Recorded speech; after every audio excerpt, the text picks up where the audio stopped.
मौत का रक्षाबंधन। नारायण हसनपुर नाम के गांव में रहता था और जंगल से सूखी लकड़ियां काट कर लाता था और उन्हें बाजार में बेच देता था। फिर उन लकड़ियों को बेचकर जो आमदनी उसे होती थी, उस आमदनी से उसका घर चलता था। एक दिन नारायण घर से लकड़ियां काटने के लिए जंगल में गया और उसने देखा कि जंगल में एक पेड़ पूरी तरह से सूख गया है। उसकी सारी की सारी लकड़ियां सूखी हुई हैं। उस पेड़ को देखकर वो मन ही मन सोचने लगा, ये तो पूरा का पूरा पेड़ ही सूखा हुआ है। आज तो अच्छी लकड़ियां मिल जाएंगी। आज तो लकड़ियों के लिए इधर उधर भागने की नौबत ही नहीं आएगी। ये सोचकर नारायण उस पेड़ पर चढ़कर लकड़ियां काटने लग जाता है। मगर अभी उसे लकड़ियां काटते हुए कुछ ही देर हुई थी कि अचानक से पेड़ में आग लग जाती है और पेड़ धूं धूं करके जलने लग जाता है। ये देख नारायण घबराकर नीचे कूद जाता है और दौड़कर एक दूसरे पेड़ के नीचे घास में जाकर खड़ा हो जाता है। लेकिन तभी अचानक उसके चारों तरफ खड़ी घास में भी अचानक आग लग जाती है और वो आग के बीच में फंसकर मदद के लिए चिल्लाने लगता है। अरे बचाओ, कोई मुझे बचाओ, कोई मुझे इस आग से बचाओ भाई, मैं आग के बीच फंस गया हूँ, बचाओ मुझे। जैसे ही नारायण बचाओ बचाओ करके चिल्लाने लगता है तो न जाने कैसे अचानक बारिश होने लगती है और बारिश के कारण आग बुझने लगती है। ये देखकर नारायण के चेहरे पर डर में भी थोड़ी खुशी झलकने लगती है। अरे ये तो भगवान की कृपा हो गई। ये बारिश तो आग को बुझा देगी और मेरी जान बच जाएगी। पर ये कैसा चमत्कार है, पहले तो मैंने कभी ऐसा चमत्कार देखा ही नहीं। नारायण हैरान होकर ये शब्द कह ही रहा होता है कि तभी नारायण के सामने एक ऐसा खौफनाक चेहरा प्रकट हो जाता है कि मारे डर के उसके पसीने छूटने लगते हैं।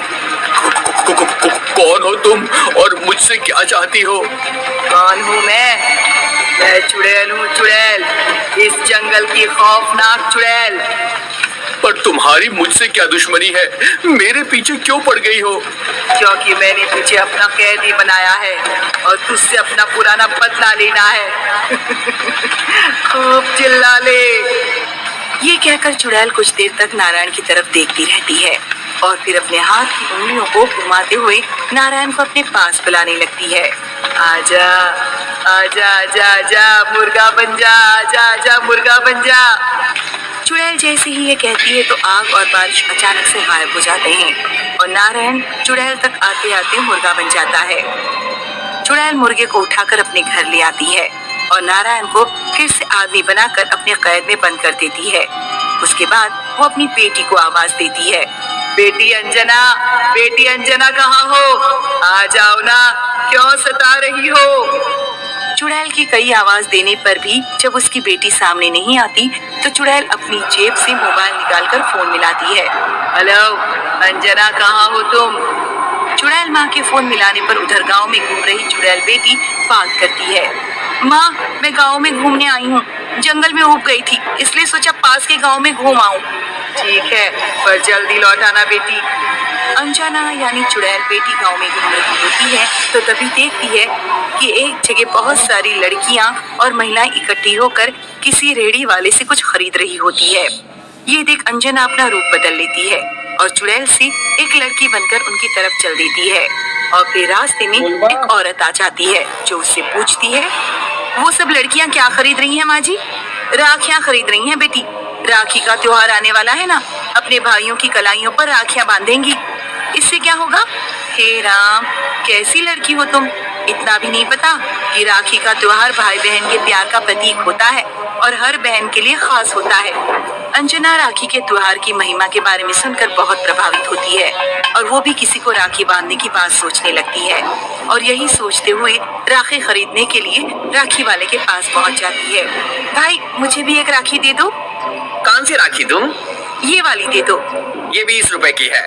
पर मेरे पास पैसे नहीं है।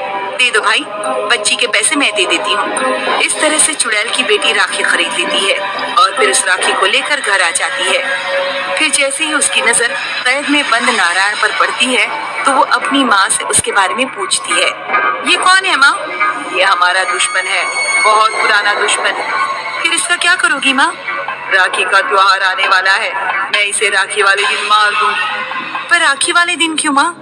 ये मैं अभी नहीं बताऊंगी, उसी दिन बताऊंगी। इंतजार कर बेटी, इंतजार। इस तरह कई दिन बीत जाते हैं और नारायण को देखकर चुड़ैल की बेटी अंजना के मन में उसे भाई बनाकर उसकी कलाई पर राखी बांधने का भाव पैदा होता है। और फिर एक ऐसा समय आता है जब उसके मन में सचमुच ही उसे अपना भाई बनाने की भावना जोर पकड़ लेती है। सुनो, क्या तुम मेरे भाई बनोगे? मुझसे राखी बंधवाओगे? पर क्या फायदा होगा? तुम्हें बहन बना भी लूंगा तो भी तुम्हारा भाई बनकर कहाँ रह पाऊंगा? तुम्हारी चुड़ैल माँ तो मुझे मारने की कसम खा चुकी है। तुम मेरे भाई बने तो दुनिया की कोई भी चुड़ैल तुम्हें नहीं मार पाएगी। बहन बनाकर तो देखो, चुड़ैलों का भी ईमान होता है। ठीक है, आज से मुझे अपना भाई समझो। इस तरह चुड़ैल की बेटी में नारायण के लिए भाई का प्यार पैदा हो जाता है और फिर वो अपनी चुड़ैल माँ से नारायण की जान बचाने का संकल्प ले लेती है। फिर जैसे ही रक्षाबंधन यानी राखी का त्योहार आता है तो वो मुंह अंधेरे ही बिस्तर से उठकर नहा धोकर थाली में राखी सजाकर नारायण के पास आ जाती है और उसकी कलाई पर राखी बांधकर उसे कैद से रिहा कर देती है। उस वक्त नारायण को सचमुच चुड़ैल की बेटी अपनी छोटी सगी बहन जैसी लगती है और वो उसे अपने गले से लगाकर खूब प्यार करता है। बहन अगर जिंदा रहा तो तुम्हें कभी नहीं भूलूंगा, तुम्हें अपनी छोटी बहन ही समझूंगा। भाई अब देर मत करो, जाओ जल्दी से निकल जाओ। अंजना के ये समझाने पर नारायण तुरंत वहाँ से भाग निकलने की कोशिश करता है, मगर तभी चुड़ैल वहाँ आ जाती है। कहाँ जा रहा है? आज तुझे मौत के घाट उतारना है और तू भाग रहा है। तेरी क्या दुश्मनी है मुझसे? जानना चाहता है तो ले देख कौन हूँ मैं।